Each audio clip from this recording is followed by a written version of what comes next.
At San Diego Trauma Center, Sarah Calloway is just the new nurse.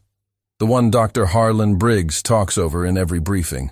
The one the senior staff sends for coffee. The one nobody takes seriously.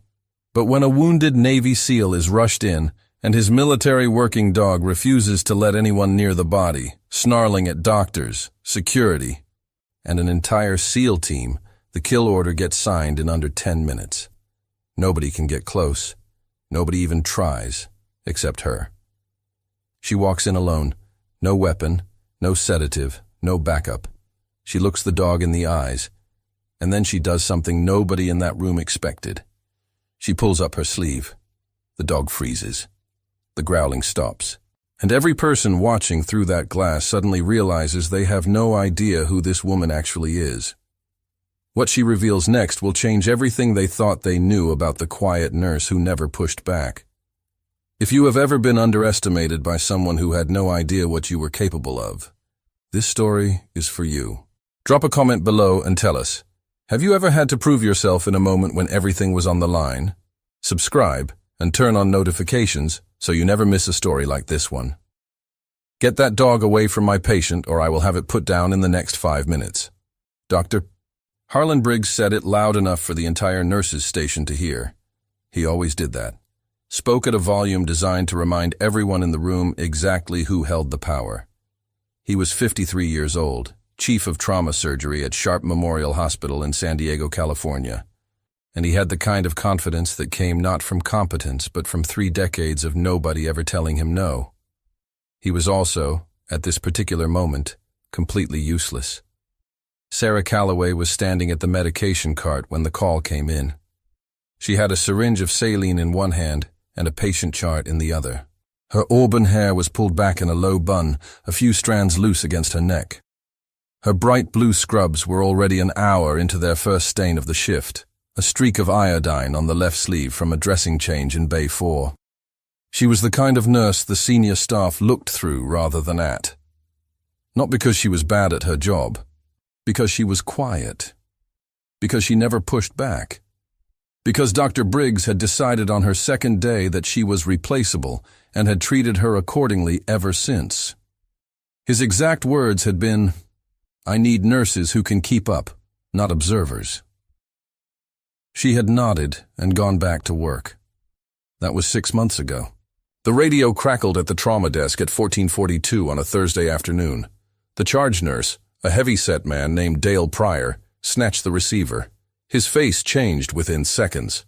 Not the controlled clinical shift that meant a bad accident. The other kind. The kind that meant something had gone wrong in a way that did not have a clean protocol. "Inbound medevac," Dale called out, his voice 2 notes higher than usual. "1 critical, 1 VSA. Military personnel. Naval Special Warfare. They are advising we have a military working dog on board. Handler is the VSA. Dog is unrestrained, and they cannot get near the critical patient because of the animal." The trauma bay went quiet for exactly 1 second. Then Dr. Briggs said, "Shoot the dog." Nobody laughed because nobody was sure he was joking. Sarah set down the syringe. She set down the chart. She walked to the window that faced the rooftop helipad and looked up. The sky over San Diego was the particular shade of blue that belonged exclusively to Southern California in October, deep and cloudless, the kind of blue that made you forget the world had anything wrong with it. A Bell Boeing V-22 Osprey was descending through it, rotors tilted, the aircraft bearing the markings of Naval Air Station North Island. It was not a standard medevac bird. That alone meant the 2 men on board were not standard patients. "June," Dale called over his shoulder. He still called her June sometimes, mixing her up with the previous nurse who had held her position. "Get Bay 1 prepped. Trauma activation." "Calloway," she said without turning from the window. "What?" "My name is Calloway, not June." Dale blinked.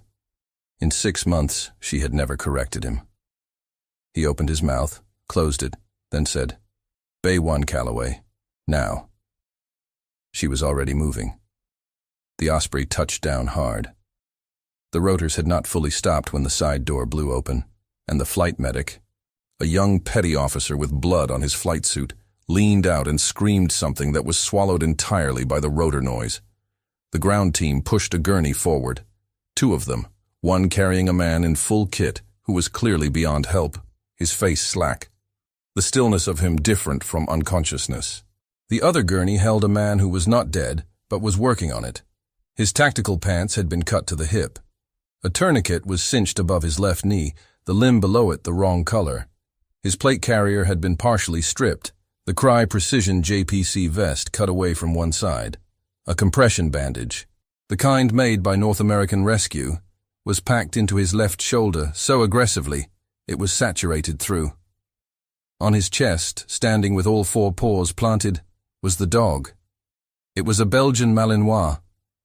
Not large by Malinois standards, but built like something assembled from cable and intention. Short tan coat with a black mask, a scar running from his left ear to his jaw. He was wearing a full tactical harness, black nylon, a small GoPro camera mounted to the chest plate still blinking red. He was not growling. He was not barking. He was absolutely still, and that stillness was more frightening than noise would have been. The ground team stopped 6 feet from the door. "We cannot get close enough to treat him," the flight medic yelled, jogging alongside the gurney that the dog had claimed. "Every time we reach past the dog, he goes for the hand. We got the tourniquet on during the flight because Chief Alvarez distracted him, but we cannot pack that shoulder wound. He needs a surgical airway in the next 10 minutes or we lose him." "Get the dog off the gurney," Briggs said.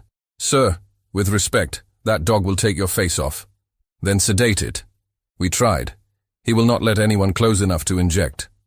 Dr. Briggs turned to the security team, two men in navy blue uniforms who had jogged out from the ER entrance. Both of them were staring at the Malinois the way people stare at things they have no training for.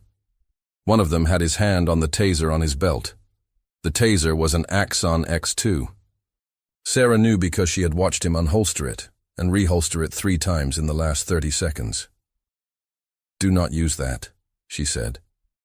Everyone turned to look at her. She was standing slightly behind the group, still in her scrubs, hands at her sides. She had come outside without a jacket. The October air off the Pacific was cold enough to raise the hair on her arms. "Excuse me," Briggs said. "If you tase that dog, you are going to send 50,000 volts through a man who is already in hemorrhagic shock. The dog is on his chest. The current will conduct." Briggs stared at her. "Then remove the dog first. Nobody here can remove that dog." The words landed flat. Not confrontational, just factual. The kind of statement that does not invite argument because it is not an opinion. Briggs took a step toward her. He was 6'2" and used every inch of it when he wanted to diminish someone. "Calloway, go back inside and prep the surgical airway kit. Let the professionals handle the animal. You do not have anyone here who can handle that animal." The flight medic was nodding behind Briggs. The security guards were not moving toward the dog. The ground team had not taken a single step closer. The Malinois had not moved either. He was watching the crowd the way a chess player watches the board. His eyes moved from face to face with an intelligence that was clinical and unsettling. The man on the gurney made a sound. Not a word. A wet, broken exhale that meant his airway was compromising. "He is going to arrest," Sarah said. "We have 4 minutes." "Then somebody get that animal off him," Briggs snapped. Nobody moved. The Malinois turned his head and looked directly at Sarah. Not at Briggs, not at the security team, not at the flight medic, at her. His amber eyes locked onto her face with a focus that was different from how he had been scanning the crowd. This was recognition of a category. He had identified her as something. He did not know what yet, but he knew she was different from the others. Sarah exhaled slowly through her nose. She looked at the dog. She looked at the man dying beneath him. She looked at the tourniquet, the North American Rescue band twisted to its mechanical stop. The time written in black Sharpie on the man's forehead by the flight medic, 14:19. It had been 23 minutes. The window for saving that limb was closing faster than the window for saving his life. She looked at Dr. Briggs. "Move," she said. "I beg your pardon?" "Move out of my way, doctor." Briggs laughed. It was the kind of laugh designed to humiliate. Short, sharp, deployed like a weapon in front of an audience. You are a floor nurse, Calloway. You are not cleared for trauma activation, and you are certainly not qualified to handle a military working dog. Go back inside. Sarah looked at him for exactly 1 second. Not with anger, not with hurt. With the particular patience of someone who has stopped explaining themselves to people who have already decided not to listen. She walked past him. She walked past the security guards. She walked past the flight medic. She walked to the gurney and stopped 2 feet from the dog. The Malinois dropped his head. His lips pulled back. The sound that came out of him was not a bark. It was lower than that, structural. The kind of sound that bypassed the brain and spoke directly to the nervous system. Sarah did not step back.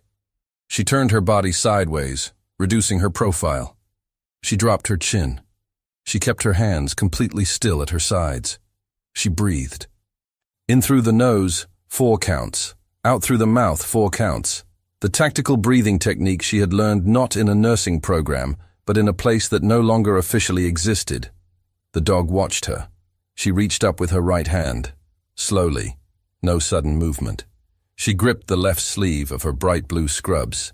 She began to roll it up, past her wrist, past the old burn scar on her forearm, a 3-inch streak of pale skin from a fire she never talked about, past the small shrapnel mark near her elbow, all the way up to her deltoid.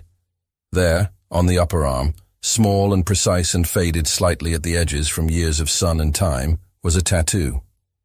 Not large, not decorative. A winged parachute above a set of crossed lightning bolts. Beneath it, in small block letters, a single word, Guardian. The flash of the 38th Rescue Squadron, Moody Air Force Base, Georgia. The Malinois stopped growling, his head tilted. 1 degree, then 2. His amber eyes moved from her face to the tattoo and back to her face. His nostrils flared. He was reading her the way his training had taught him to read everything, not with his eyes, with the full depth of every sense he had. Behind Sarah, the crowd had gone completely silent. Dr. Briggs had stopped breathing. The dog took 1 step forward on the chest of the dying man. He stretched his neck toward Sarah's arm. He sniffed the tattoo. Once. Twice. Then Ghost, the military working dog assigned to Naval Special Warfare Group 1, Tier 1 asset, trained at Lackland Air Force Base on a program that cost the United States government $400,000, sat down. He sat down on the chest of his handler. He stopped growling. He looked at Sarah. And he waited. "What in the world?" the flight medic whispered. Sarah was already moving. She stepped to the side of the gurney. She placed 1 hand on the dog's harness, the GoPro still blinking red above her fingers, still recording everything. "I need the surgical airway kit," she said. Her voice had changed. It was not the quiet, careful tone of the nurse who apologized for taking up space. It was something else entirely, flat, direct, the voice of someone accustomed to being the last line. "Right now," she said, "and someone call the OR.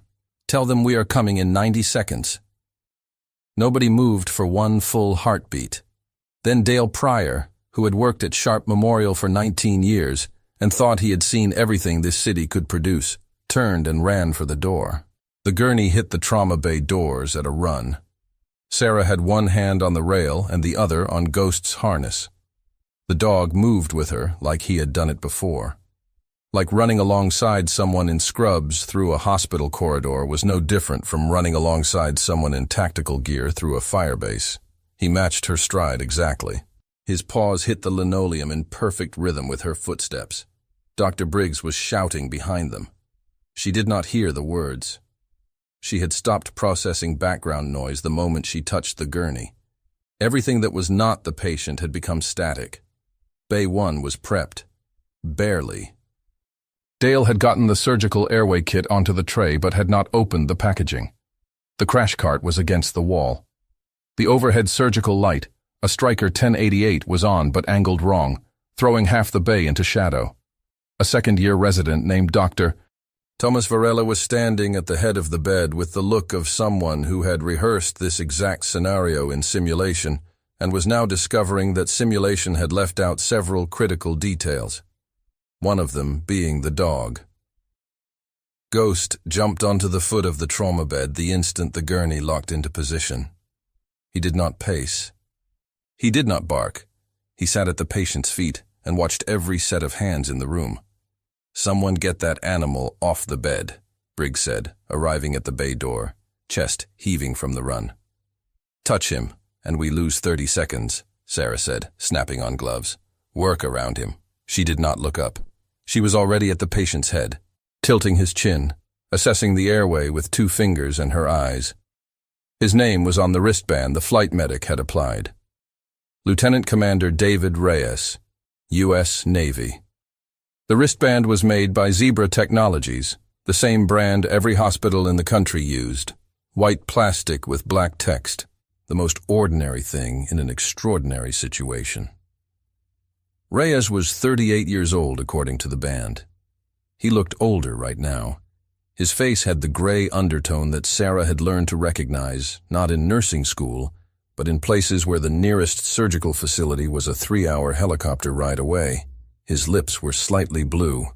His chest was moving, but the movement was wrong, shallow and asymmetrical, the right side rising fractionally more than the left. "Tension pneumo," she said. "Left side. He needs needle decompression before we touch the airway." Varela looked at Briggs. The instinct of every resident in the building was to look at Briggs. "I will perform the decompression," Briggs said, stepping forward and snapping his own gloves on. Sarah had already picked up the 14-gauge angiocath from the tray. "Second intercostal space," she said, not moving aside. "Mid-clavicular line. You will feel the resistance before the pop." "I am aware of the procedure, Calloway." "Then do it or let me do it. We have about 90 seconds before his pressure craters." Briggs grabbed the needle from her hand. His jaw was tight. He located the landmark, pressed the needle in at the correct angle, and advanced it. The room held its breath. A hiss of air escaped around the catheter, immediate and audible, like a slow tire. On the monitor, the pulse ox began climbing. 81. 84. 87. "Good," Sarah said. She had already moved to the shoulder wound. She pulled the compression bandage back with both hands, controlled, applying counterpressure as she assessed the damage beneath. The wound was a through-and-through, high-velocity, something rifle caliber that had entered below the clavicle and exited through the posterior deltoid. The field packing had slowed the bleeding, but not stopped it. Fresh blood was welling dark and fast around the gauze, the kind of bleeding that did not come from muscle. "Subclavian involvement," she said. "He needs the OR now. Not in 5 minutes. Now." "We cannot move him until he is stable," Briggs said. "He will not stabilize down here. That vessel is leaking into his chest cavity. Every minute we spend in this bay is a minute his thoracic pressure builds back up." She looked at Varela. "Call OR2. Tell them subclavian repair, possible thoracotomy. Patient coming up in 4 minutes. Go." Varela looked at Briggs again. "Dr. Varela," Sarah said quietly. He looked at her. "Go." He went. Briggs stepped directly into Sarah's space. He lowered his voice so the circulating nurses could not hear him clearly. The private register he used when he wanted to threaten without witnesses. "You are a floor nurse. You do not direct my residents. You do not direct my trauma activations. And you do not tell me how to treat my patients. Are we clear?" Sarah was repacking the shoulder wound with fresh combat gauze. Her hands did not slow down. "Are we clear?" Briggs repeated. "Your patient's pressure is 74/40, she said. "We can have this conversation after he is in the OR." Briggs grabbed her wrist. Not the shoulder wound side. The other wrist. The one with the burn scar. His grip was firm and deliberate, the kind of physical contact designed to communicate that he could and she could not stop him. Ghost stood up, all 4 paws, immediately. No growl first. No warning. He was sitting at the foot of the bed, and then he was standing, and the temperature in the room dropped 5 degrees in the span of 1 second. His amber eyes were fixed on Briggs's hand around Sarah's wrist. Briggs felt it. Every person in the room felt it. The particular quality of attention from an animal that has moved from observation to targeting. Briggs released her wrist. He stepped back. 1 step, then 2. He kept his eyes on the dog and his hands very still at his sides. "Good boy," Sarah said. She was not talking to Briggs. She finished repacking the wound. She applied a fresh pressure dressing, a Hemcon bandage, pressing it down hard with the flat of her palm and holding count. 1 1,000, 2 1,000, 3 1,000. The monitor showed 79/44, climbing, but not fast enough. 2 OR nurses arrived at the bay door with a transfer board. "Ready for transport," one of them said. 1 minute, Sarah said. She looked at Ghost. The dog was still standing, still watching Briggs, with the focus of something that had made a decision and was waiting for the right moment to act on it. She stepped to the foot of the bed. She put herself between the dog and the room. She reached up and touched the GoPro mounted to his harness, still blinking red, still recording. She leaned close to the dog's ear. "He is going to the surgeons now," she said quietly. "They are going to fix him. That is the mission." Ghost looked at her. Then he looked at Reyes, at the man on the bed, the compression dressings, the IV lines running Hex-10 from a bag labeled BioSite hanging from the rail, the monitor showing numbers that were still too low but moving in the right direction. Sarah unclipped the GoPro from the harness. She held it for a moment, still recording. She set it face down on the supply tray. "Let's move," she told the OR nurses. The transfer board went under Reyes in one smooth motion. Ghost stepped off the bed the instant the board touched the mattress, landing silently on the floor beside Sarah. He did not follow the gurney with his eyes. He followed Sarah. Briggs watched from the bay door as the OR team rolled Reyes out through the far corridor. He watched the dog walk beside the nurse with the rolled-up sleeve and the small, faded tattoo on her arm. He watched her go, and he felt something he had not felt in the trauma bay in a very long time. He felt like he had missed something important. Behind him, Dale Pryor appeared with a tablet, pulling up the patient file. "Briggs," Dale said slowly. "I am looking at the next of kin contact for Reyes." "What about it?" "It is flagged federal. There is a DoD liaison number attached to the record, and there is a note from the admitting system." Dale looked up. "It says if this patient is admitted, we are required to notify Naval Special Warfare Command within 15 minutes of arrival." Briggs turned. "What kind of case is this?" "The kind," Dale said carefully, "where men in suits show up before the paperwork does." As if on cue, the ER entrance doors slid open. 2 men walked in. Dark suits, no ties. The particular posture of people who moved through the world expecting it to get out of their way. One of them was holding a phone. The other was scanning the room with the slow, methodical focus of someone trained to read environments before people. His eyes found Sarah's empty station. He found the GoPro sitting face down on the supply tray in Bay 1. He found the rolled piece of packaging from the combat gauze on the floor. He looked at the dog sitting at the entrance to the corridor that led to the elevators. Ghost looked back at him. The man in the suit took out his phone. He dialed a number. He turned away from the room and spoke very quietly into the receiver. The only words Dale caught were the last 3. "She is already here." The OR at Sharp Memorial was on the 4th floor. Sarah took the stairs. Not because the elevator was slow, because Ghost would not get in the elevator. He stood at the sliding doors, looked at the interior, and planted his feet with the quiet finality of an animal that had made a calculation and arrived at a conclusion. Sarah looked at the stairwell door. She looked at the dog. She pushed the door open, and he went through it without hesitation. They went up together, her footsteps and his paws on the concrete steps. the fluorescent lighting of the stairwell cold and unforgiving above them. Somewhere below she could hear voices. The two men in suits had not gone to the nurse's station. They had not asked Dale for a patient room number. They had moved directly toward the elevator bank with the efficiency of people who already knew the layout. That told her something. She pushed through the fourth-floor door. The OR corridor was quieter than the ER. A different kind of controlled. The noise here was procedural.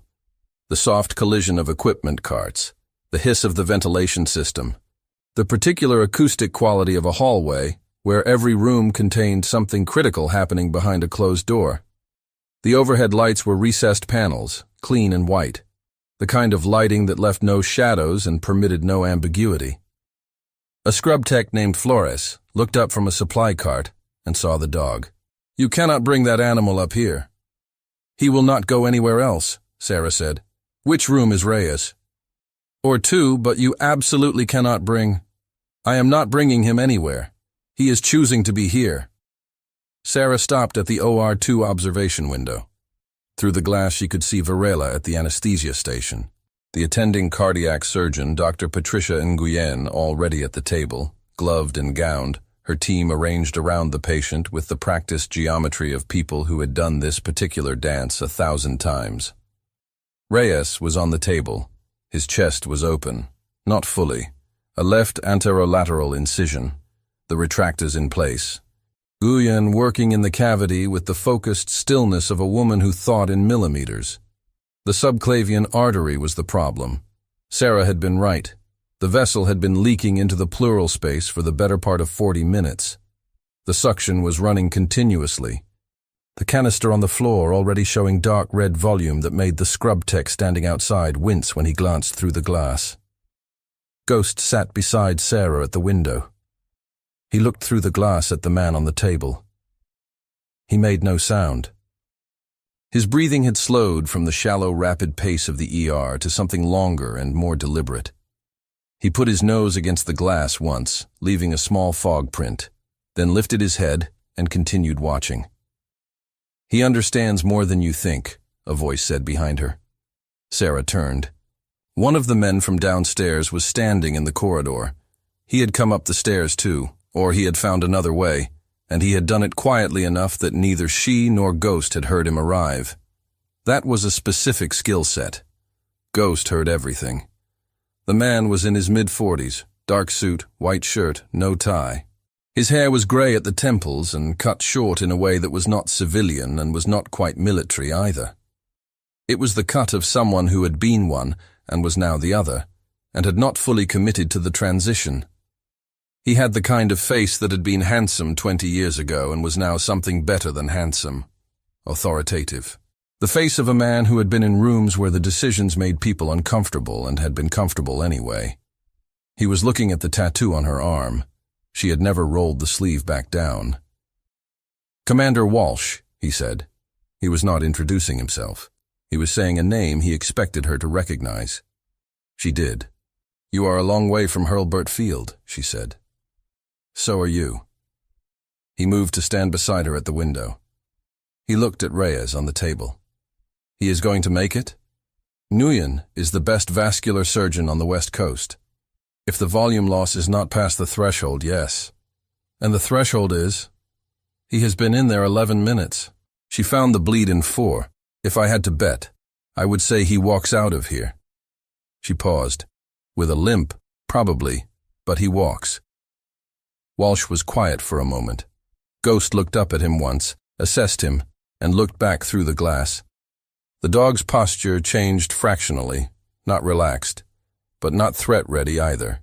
Neutral. The posture of an animal that has filed someone under known quantity. "The GoPro," Walsh said. Sarah said nothing. The flight medic said it was recording from the moment they loaded in Bagram. "We need what is on it." "It is in Bay 1. "It is not in Bay 1 anymore." Walsh looked at her sideways. "One of my people went to retrieve it 12 minutes ago. The tray was empty."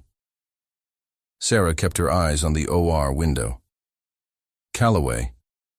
"Walsh. Do you know what is on that camera?" She turned to look at him for the first time since he had come up behind her. She looked at him the way she had learned to look at people in debrief rooms, finding the gap between what they were saying and what they needed, reading the architecture of the question rather than its surface. "I know what Reyes was doing in Bagram," she said. "I know it was not on any official tasking order.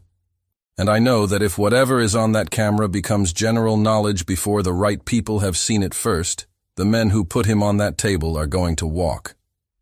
Walsh said nothing. "So yes," she said. "I know what is on it." "Where is it?"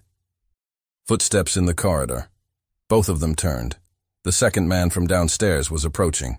Younger than Walsh by 15 years, the lean, forward-weighted walk of someone who still ran 5 miles before breakfast. He looked at Sarah with an expression that was not hostile, but was not interested in preliminary conversation either. "Sir," he said to Walsh, "we have a problem." "Define the problem." "Briggs, the trauma surgeon. He is on the phone in his office. We do not know who he is calling, but his assistant says he got a visitor badge issued 10 minutes ago for a civilian consultant. No name in the system. The badge was issued by the front desk after a phone call from the administration office." Walsh looked at Sarah. She was already thinking through it. Briggs. The grab at her wrist. The way he had looked at her tattoo in the trauma bay before he grabbed her. Not with curiosity, the way everyone else had looked at it, but with something else. Recognition, maybe. Or the opposite of recognition. The look of a man cross-referencing information against a possibility he had already been given. "He knew who I was before today," she said. Walsh did not confirm it. He did not deny it. "Who sent him the information?" she asked. "That is what we are trying to determine." Ghost stood up. Both men looked at the dog. Ghost was not looking at the OR window anymore. He was looking down the corridor toward the elevator bank. His ears were fully forward, rotating independently, tracking something the human ear was not yet registering. His tail was rigid. His weight had shifted forward onto his front paws. Then Sarah heard it, the elevator tone, a soft chime that meant the doors on this floor had opened. Standard hospital sound, completely unremarkable. But Ghost did not react to standard hospital sounds. He had been in this building for 30 minutes, and he had ignored every mechanical noise in it. The ventilation, the PA system, the supply carts. He had not ignored this one. "We have company," Sarah said quietly. Walsh reached inside his jacket. The younger agent shifted his angle to put himself between the elevator bank and the OR door. Procedural, automatic. The geometry of men trained to think about lines of approach. Sarah looked at the OR window. Nguyen was still working. Reyes was still on the table. The cardiac monitor visible through the glass showed a rhythm that was fragile but present, a line that meant the man was still in the fight. She looked at Ghost. The dog looked back at her. He had the same expression she had seen in the trauma bay when Briggs grabbed her wrist. Not aggression, readiness. The distinction mattered. Aggression was reactive. Readiness was chosen. She put her hand on his harness. "Stay with me," she said. At the end of the corridor, the elevator doors opened. 2 people stepped out. A man and a woman, both in civilian clothes, both carrying the laminated green badges of authorized hospital visitors. The man was heavy-set, late 50s, the soft build of someone who had once been physical and had stopped. The woman was younger, 30s, dark blazer, carrying a leather folio pressed against her chest. They walked directly toward OR2, not toward the nurses' station, not toward the information board.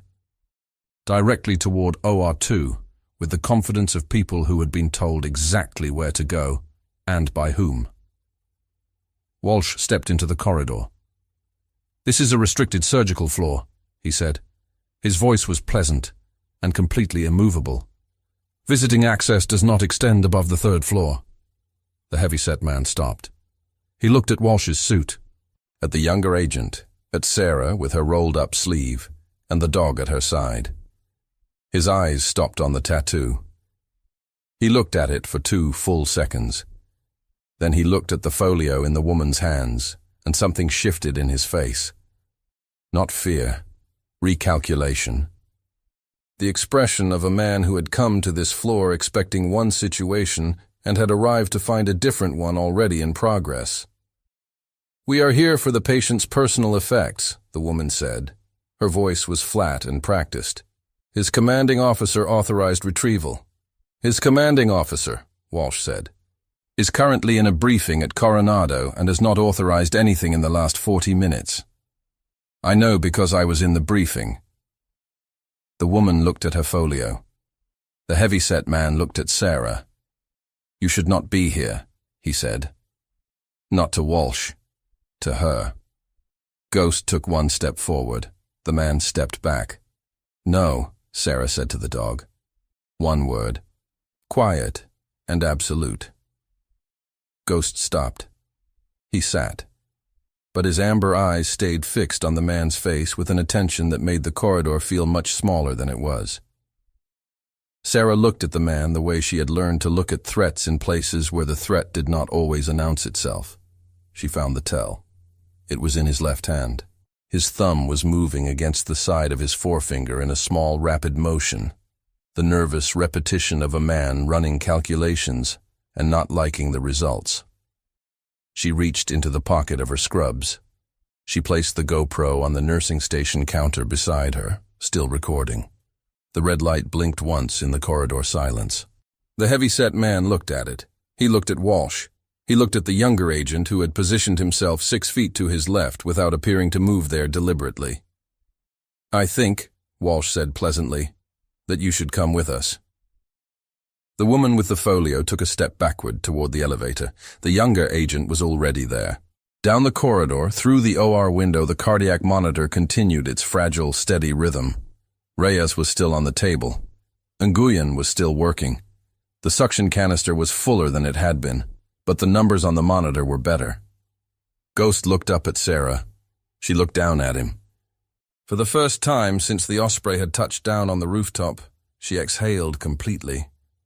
The two people from the elevator were sitting in a hospital conference room on the second floor with Walsh and his partner, and a woman from the Naval Criminal Investigative Service, who had arrived so quickly, it suggested she had already been in the building when the call went out.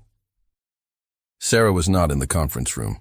She was in the family waiting area outside the OR suite, sitting in a chair the color of old mustard, drinking coffee from a vending machine cup that tasted like burnt plastic and dissolved cardboard.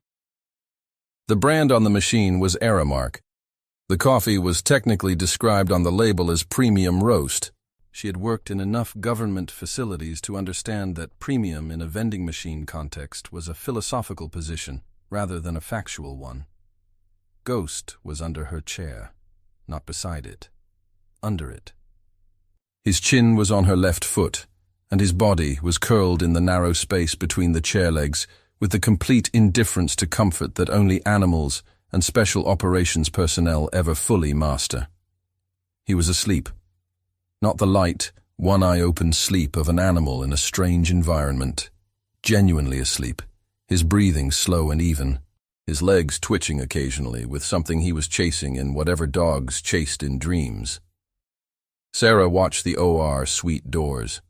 Nguyen had come out 40 minutes ago, still in her gown, mask pulled down around her neck. She had looked at Sarah and said 3 words. "He is going to live."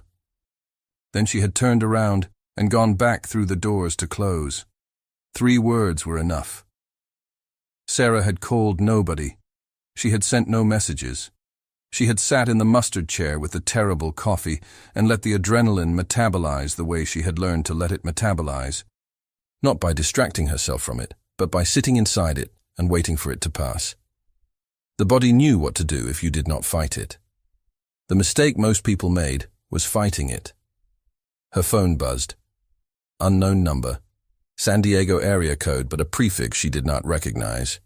She answered, "Calloway." The voice on the other end was female, calm in the particular way of someone who made their living being calm in situations designed to produce the opposite. "Who is this?" "My name is not important right now. What is important is that you are sitting outside OR2 at Sharp Memorial, and the GoPro you put on that nursing station counter 40 minutes ago has been logged into federal evidence, and you are the last person in that building who knows what is actually on it." Sarah was quiet. "I am not a threat," the woman said. "I am the reason Walsh got to that hospital before the other two did.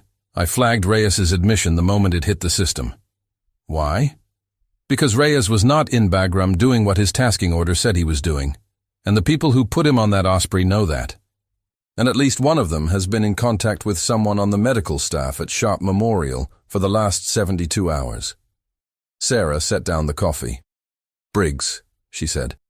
"Harlan Briggs received 2 phone calls in the last 3 days from a number registered to a logistics consulting firm in Arlington, Virginia. The firm has 11 employees on paper. In practice, it has 2, and both of them have backgrounds that ended abruptly in ways that government employment records do not fully explain. What does Briggs know about me? Your name, your prior service, your connection to the 38th. And the fact that you transferred to Sharp Memorial 8 months ago from a position at Landstuhl Regional." Sarah absorbed that.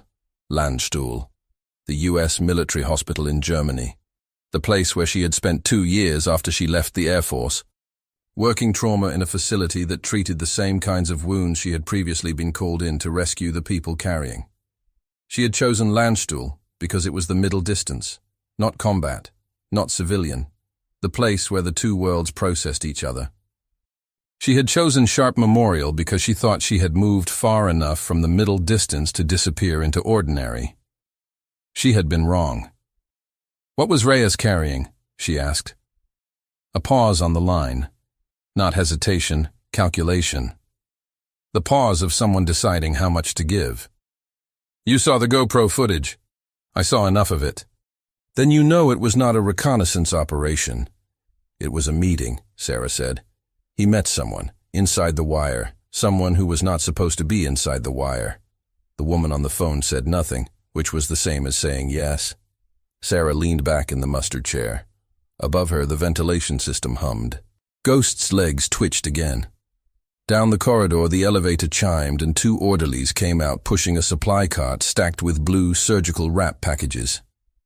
"The man with the folio," Sarah said. "The heavy-set one. Who does he work for?" "Officially, a defense contractor called Meridian Strategic Group. Publicly traded, DoD contracts. Office in Crystal City. Their primary contract is logistics support for forward operating bases in the CENTCOM theater." "And unofficially?" "Unofficially, they have been moving something through those bases for the last 18 months that has nothing to do with logistics. Reyes found out. He documented it. He put it on the GoPro because he did not trust the secure comms. He had reason not to. Because the comms were compromised." "The comms were compromised," the woman confirmed, "by someone with access to the encryption keys, which narrows the field considerably." Sarah stood up. Ghost was awake before she fully straightened, already on his feet, already reading her posture the way he had been reading it all afternoon. She walked to the window at the end of the waiting area. Outside, the San Diego skyline was going amber with the late afternoon, the sun dropping toward the Pacific. The USS Midway visible from this angle as a gray horizontal line at the waterfront, a museum now, a relic of a time when the geometry of conflict was simpler. "Walsh," Sarah said. "Is he yours?" "Walsh is his own, but his interests and mine align on this particular matter." "And Briggs?" "Briggs is a problem that needs to be resolved before visiting Hour's End today." Sarah looked at her reflection in the window, the rolled-up sleeve. The tattoo. The burn scar below it. She thought about the morning she had gotten that scar, the burning fuel from a downed HH-60G Pave Hawk in a valley in Kunar province, the heat that had come through her flight glove before she had gotten the door open and the pilot out. She thought about the pilot. Reyes had the same build, the same jaw, the same way of being unconscious that looked like sleeping. She thought about the 90 seconds she had been late getting to Marcus Reeve in Deir ez-Zor. She thought about the fact that today she had been on time. "What do you need from me?" she asked. "Briggs is meeting his contact in the hospital in the next 30 minutes. The visitor badge was issued to someone using a name that does not exist in any database we have access to, which means they have access to databases we do not. which means this is larger than a contractor covering a logistics irregularity. The woman paused.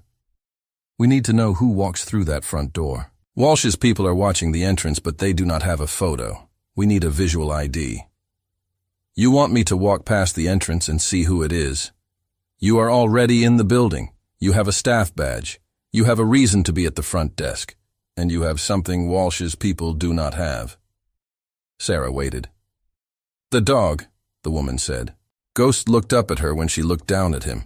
His amber eyes were fully alert now, the dream twitching gone, replaced by the focused readiness that was his default state in any environment that had shifted from neutral to active. She looked at the GoPro harness clip on his vest. Empty now. But the rest of the harness was intact. The black nylon panels, the handle on the back, the side pockets that she knew from experience could hold considerably more than the equipment manifest suggested. Why the dog? She asked. Because the man we are looking for spent 14 months running a program at Lackland Air Force Base 8 years ago, a classified program. The only people who would know his face are people who were there. Sarah went very still. The dog was there, she said. Ghost was in the program for the first 6 months of his training, before he was transferred to Naval Special Warfare. The woman's voice was precise and without drama. If that man walks into Sharp Memorial today, Ghost will know him before any camera does. Sarah looked at the dog. Ghost looked back at her with the amber-eyed patience of an animal that had been waiting for the next part of the mission and had simply declined to show it. Give me 10 minutes, Sarah said. She ended the call. She went to the nurse's locker room on the 4th floor and changed into a fresh set of scrubs. Bright, vivid blue, the spare set she kept in her locker for shifts that went sideways. She washed her face. She looked in the mirror for a moment, not at the tattoo, at her eyes. She had been told once by a seer instructor at Fairchild Air Force Base that the eyes were the only part of the face that could not lie successfully under stress, not because of what they showed, but because of what they stopped hiding. Her eyes looked clear. She walked back out. Ghost fell into step beside her without being asked. They took the stairs down to the ground floor. The main lobby of Sharp Memorial was designed by an architecture firm called HGA, and it showed. High ceilings, natural light from a south-facing glass wall, a living plant installation running along the east side that cost more than 3 years of Sarah's salary, and served primarily to make a building where people suffered feel like a place where people were expected to recover. The front desk was a curved white composite structure staffed by 2 volunteers in green vests and 1 admissions coordinator, who was currently on the phone and looking at her computer screen with the expression of someone who had received information she was not sure what to do with. Sarah walked through the lobby at a nurse's pace, purposeful but not urgent, the pace that meant she was going somewhere specific and had a reason to be there. Ghost walked beside her left knee. People moved aside for him automatically, the unconscious parting of crowds around something outside the ordinary. She went to the supply corridor that ran parallel to the main entrance. It had a narrow window, frosted at the edges but clear in the center, that looked out at the visitor drop-off area and the automatic doors. She waited. At 17:14, the automatic doors opened. A man walked in. He was 60 years old, gray hair, cut short, civilian clothes that fit well in the way that expensive clothes fit. The blazer, a deep charcoal. The shirt beneath it open-collared, no tie. He moved with the economy of someone who had trained the unnecessary out of himself decades ago and never put it back. He carried nothing, no bag, no briefcase, no phone visible. He walked to the front desk and said something to the admissions coordinator. She nodded and reached for the visitor badge system. Ghost stopped. The dog had been walking beside her, and then he was completely still. Not the threat stillness of the trauma bay. Different. The stillness of an animal processing something at a frequency humans did not have access to. His nose worked once, twice. The air in the supply corridor was ventilated, recycled, carrying particles from the lobby through the intake system above the door. Ghost sat down. He looked up at Sarah. His tail moved once, a single slow beat against the linoleum. It was not a happy wag. It was the specific movement that, in 8 years of working with military dogs, Sarah had learned to read as confirmed, the body language equivalent of a fingerprint match. She pulled out her phone. She typed a single message to the unknown number. Gray blazer, no bag, just walked in. The response came in 4 seconds. We have him. Stay with the dog. Sarah looked through the frosted window at the man accepting his visitor badge from the coordinator. He clipped it to his blazer with the practiced motion of someone who had worn credentials in many buildings. He looked up once, scanning the lobby, the instinctive threat assessment of someone for whom it was reflex. His eyes passed across the frosted window. He could not see her. She knew that. But Ghost growled, once, low and certain, the sound of a dog who remembered. The man in the grey blazer took the elevator to the 3rd floor. Sarah knew because Walsh's partner was in the lobby wearing a sharp memorial volunteer vest that fit him the way tactical gear fit people who spent most of their time in tactical gear, slightly wrong in the shoulders, slightly too short in the arms. He watched the elevator indicator panel and sent a single digit to Walsh's phone. 3. 3rd floor was orthopedics and post-surgical recovery. It was also where Dr. Harlan Briggs had his office. Sarah did not take the elevator. She took the stairs with Ghost and came out in the stairwell adjacent to the 3rd floor nursing station. She cracked the door 1 inch and looked through. The corridor was standard post-surgical. Beige walls, recessed lighting, the intermittent sound of call buttons and ventilators behind closed room doors. A nurse's station at the midpoint, staffed by 2 people who were both looking at their screens. The man in the grey blazer was standing outside Briggs's office. The door was closed. He was not knocking.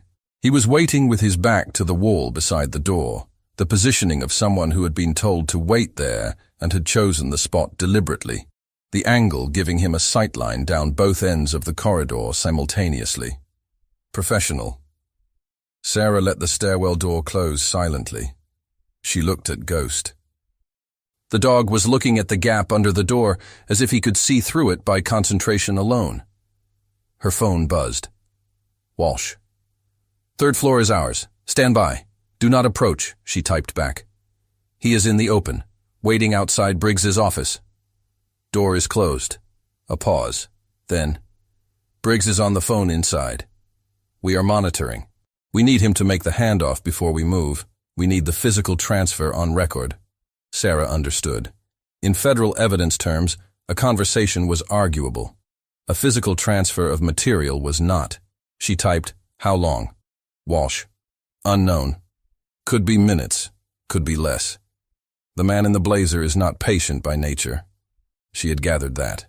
She leaned against the stairwell wall. The concrete was cool through her scrubs. Ghost sat beside her and leaned his weight against her leg, the gentle, persistent pressure of an animal providing ballast. She put her hand on his harness. Not directing him. Just contact. She thought about the GoPro footage. She had watched 40 seconds of it in the trauma bay when she had picked it up off the tray. 40 seconds while Varela was on the phone with the OR, and Briggs was standing at the bay door and nobody was looking at the nurse in the corner with the small military camera in her hand. 40 seconds was enough. Reyes had been in a room with concrete walls and a table and 3 men. 2 of the men were in civilian clothes. The 3rd was in the uniform of a United States Army colonel. The camera angle was chest height, the GoPro recording from the harness on Ghost, who had been sitting at Reyes's feet. The audio was clear. The building acoustics were institutional and bare, no soft surfaces, perfect for unintentional recording. The Army colonel had said, and Sarah could still hear it with the accuracy of a person trained to retain verbal information under stress. The shipment routes through Kandahar airfield on the 14th. After that, it is our problem, and not yours. All we need from you is the window. Reyes had said nothing on the recording, but Ghost had looked directly at the colonel's face for a sustained period, the way the dog looked at things he was cataloging. She did not know what the shipment was. She had a strong suspicion it was not logistics. The stairwell door opened. Not her door. The door at the other end of the corridor, the one near the elevator bank. She heard it through the inch gap she had left in her own door. Footsteps. 2 sets. Coming from the direction of the elevator. Walsh and his partner. They came down the corridor from the north end, moving at a pace that was fast without being a run. Walsh had his credentials out, the leather fold, not announcing himself with it but holding it ready. His partner was a step behind and to the right, the spacing of 2 people who had moved through hallways like this before. The man in the gray blazer saw them at 30 feet. He did not run. He did not reach for anything. He straightened off the wall and turned to face them with the composure of someone who had prepared contingencies for this exact moment and was now selecting between them. Briggs's office door opened. Briggs came out with a sealed manila envelope in his left hand. He looked at Walsh. He looked at the man in the blazer. He looked at the credentials in Walsh's hand. The manila envelope stayed in his left hand for exactly 2 seconds. The man in the blazer said, "Don't." Not to Briggs, to Walsh. "This is a privileged medical consultation," the man said. His voice was deep and unhurried, and carried the particular resonance of someone accustomed to saying things that ended discussions. "Whatever authority you believe you are exercising here does not extend to physician-patient communications." "We are not here for the communication," Walsh said. "We are here for what is in the envelope." Briggs looked down at his own left hand as if he had forgotten he was holding it. "Dr. Briggs," Walsh said, "put the envelope on the nurse's station counter. You have no right to—" "I have a federal warrant signed 2 hours ago by a judge in the Southern District of California. I have it on my phone if you would like to see it. Or you can put the envelope on the counter, and we can do this in a way that does not involve your medical license being reviewed by the California Medical Board before the end of the week." Briggs put the envelope on the counter. The man in the gray blazer moved, not toward Walsh. Sideways. 1 step, then pivoting. Moving toward the stairwell door at the south end of the corridor. The one Sarah was standing behind. She heard his footsteps accelerate. She looked at Ghost. Ghost looked at the door. She had 2 seconds to make a decision. Walsh was 30 feet away. His partner was moving to cut the angle, but the corridor was long, and the stairwell door was close. The man was going to be through it and down 2 flights before anyone reached him, and the stairwell connected to the parking structure, and after that, there was nothing but San Diego and the freeway and the Pacific beyond it. She pushed the door open. She and Ghost stepped into the corridor. The man in the gray blazer stopped. He was 6 feet from the door, and then he was not moving, because Ghost was between him and the door with the full weight of 80 pounds of trained military animal and the specific quality of stillness that communicated without ambiguity that the next step would be the last free choice available. The man looked at the dog. He looked at Sarah. He looked at the tattoo. 38th Rescue, he said. His voice had changed. The deep, composed resonance was still there, but underneath it something had shifted. The calculation was still running, but it had reached a different conclusion. "You were in the Kunar Valley, November 8 years ago." Sarah said nothing. "I reviewed that after-action report," he said. "You were the PJ on the Pavehawk that went down on the ridge. You pulled the pilot out of a burning aircraft with your bare hands." He looked at the burn scar on her forearm. "I recommended you for the Silver Star. It was downgraded." "I know," she said. "You left the service 8 months later." "I know that too." He looked at Ghost. The dog had not moved. His amber eyes were fixed on the man's face with the unblinking attention of an 8-year memory. "He was a puppy when I ran that program," the man said quietly. "Lackland, 2016. "He was not a puppy," Sarah said. "He was 14 months old, and he could already do things the 4-year dogs could not. You know that." Something moved across the man's face. Not regret. More precise than that. The expression of someone who had made a choice long ago and had spent the intervening years deciding whether it had been the right one and still did not have an answer. "What is in the shipment?" Sarah asked. Walsh was 15 feet away. His partner had stopped moving, holding position, letting it play. The man in the gray blazer looked at her. "You do not want to know," he said. "I have been in places where not knowing got people killed," she said. "I would rather know." He was quiet for a long moment. In the corridor behind him, Briggs had not moved from his position beside the nurse's station. His face had gone the color of old chalk. The manila envelope was on the counter, and Walsh's partner had put on gloves and was photographing it in place before touching it, the protocol of federal evidence handling, methodical and unhurried. "Biometric data," the man said finally. His voice dropped to a register that did not carry past the 3 feet between them. 14 years of biometric data from every service member who passed through CENTCOM. Fingerprints, retinal scans, DNA samples, psychological profiles, everything collected for security clearances, everything stored on a server at Bagram that was supposed to be destroyed when we withdrew. Sarah absorbed that. "It was not destroyed," she said. "It was copied. Twice. Once by Meridian Strategic Group, which sold the first copy to a private intelligence firm in Dubai, with clients in 4 countries that are not allied with the United States." He paused. The second copy was what Reyes found. He was going to bring it to the NSC.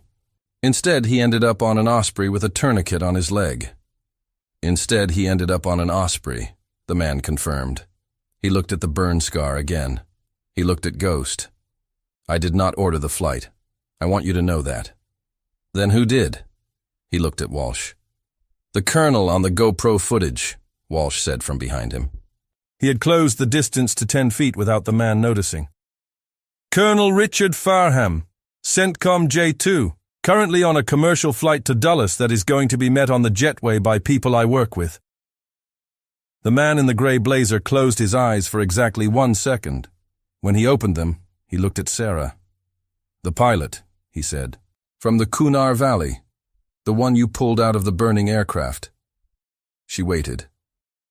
"His name was Captain Daniel Reyes," the man said. "David Reyes' older brother. He retired as a lieutenant colonel in 2019. He is the one who called David when he found out what was on that server." He paused. "He is the one who told David to take Ghost. He said if anything went wrong, the dog would find someone worth trusting." Sarah looked down at Ghost. Ghost looked up at her. The amber eyes, the scar along his jaw. The harness that had carried evidence across 12,000 miles of ocean and across a rooftop helipad and through a trauma bay, and up 4 flights of stairs to a man who had been waiting 8 years at the end of a trail that had started with a burning helicopter on a ridge in Kunar province. Walsh put his hand on the man's shoulder. "Let's go," Walsh said. The man in the gray blazer nodded once. He did not resist. He walked with Walsh toward the elevator with the dignified resignation of someone who had known, somewhere underneath the contingency planning and the composure, that the calculation was always going to end here. Sarah stood in the corridor. Ghost leaned against her leg. Down the hall, Briggs was still standing by the nurse's station.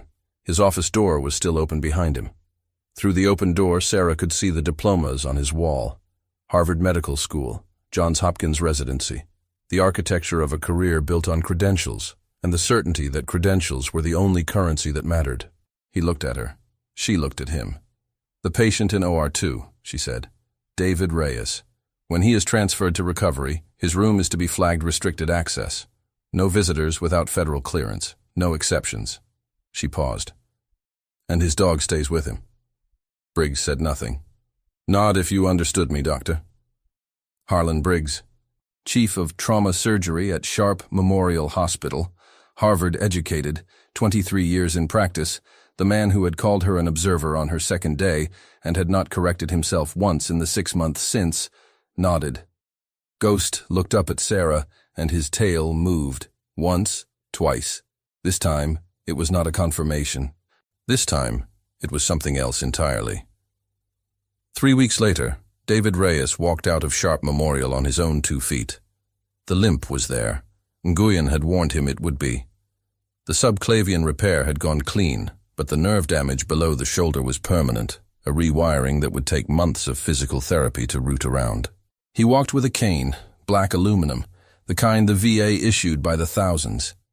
He had refused it twice before accepting it on the third offer. Ghost walked beside him, not on a leash. Nobody had suggested the leash again after the trauma bay.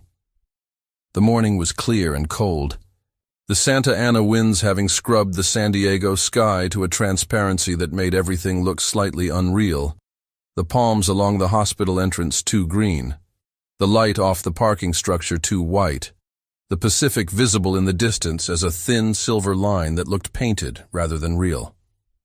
Sarah was at the entrance. She was in her scrubs, bright, vivid blue. Her shift had started at 6, and she had taken her break to be here. She had not told anyone she was coming down. She had just come. Reyes stopped in front of her. He was taller than he had looked on the trauma table. They always were. He looked at her for a moment without speaking. Then he looked at the tattoo on her arm. The 38th Rescue Squadron flash, small and faded and permanent. "My brother told me about Kunar," he said. His voice was still rough, the surgical airway leaving its mark on the vocal cords, the way all necessary violence left its mark. He said the PJ who pulled him out of that aircraft ran back into the fire twice. Once for him. Once for his flight bag because it had his daughter's picture in it. Sarah said nothing. "He said he never got to thank her properly," Reyes continued. "He said she was gone before he was out of recovery." He looked at her.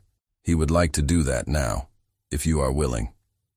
Sarah looked past him at the parking lot. A man was standing beside a gray pickup truck. Lean, late 40s, a cane of his own, the kind of cane a man used when the leg had been reconstructed rather than replaced. He was too far away to see his face clearly, but she could see his posture. The particular stillness of someone who had been waiting a long time for something and was now not entirely sure what to do with the fact that it had arrived. Her throat tightened. She looked down at Ghost. Ghost looked up at her. He was already looking at the man by the truck. His tail was moving with the slow, steady rhythm she had learned to read as the specific happiness of a dog who had completed the thing he set out to do. She looked back at Reyes. "Tell him I will come over," she said. "Give me 1 minute." Reyes nodded. He turned and walked toward the truck, his cane on the clean asphalt, Ghost falling into step beside him without being asked, the dog's shoulder at the level of his right hand, a living guardrail. Sarah turned back to the hospital entrance. Briggs was standing just inside the glass doors. He had his white coat on, his credentials, the armor of everything he had always been. He was watching her through the glass with an expression she had not seen on him before. Not arrogance, not calculation. Something older and simpler than either of those things. She walked to the glass. He pushed the door open.